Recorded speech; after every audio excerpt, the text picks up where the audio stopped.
বন্ধুরা আসসালামু আলাইকুম। অক্টোবরের বাছাই পর্বে দু ম্যাচের জন্য চূড়ান্ত স্কোয়াড ঘোষণা করেছে আর্জেন্টাইন বস লিওনেল স্কলোনি। তো চলুন দেখে আসি স্কলোনির স্কোয়াডে কারা জায়গা পেয়েছে আসন্ন অক্টোবরের এই দু ম্যাচের জন্য। যেখানে গোলকিপার পজিশন জায়গা নিয়েছে ওয়াল্টার বেন্তেস, জেনুরিমো, রোলি এবং জোয়ান মুসু। উল্লেখ্য যে দু ম্যাচের নিষিদ্ধর কারণে নেই Argentine goalkeeper Emiliano Martinez. Defender position centre back Cristiano Romero, Lisandro Martinez, Leonardo Balerdi, German Pezzella এবং Nicolas Otamendi.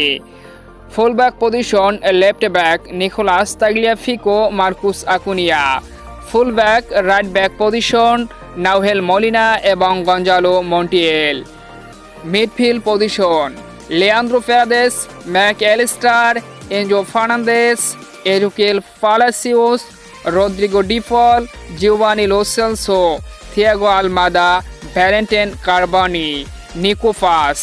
Forward position Alejandro Garnacho, Nico Gonzalez, Lionel Messi, Paulo Dybala, Lautaro Martinez এবং জুলিয়ান আলভারেজ। এই অবিশ্বাস্য ভয়ঙ্কর শক্তিশালী squad ঘোষণা করেছে অক্টোবরের দু ম্যাচের জন্য।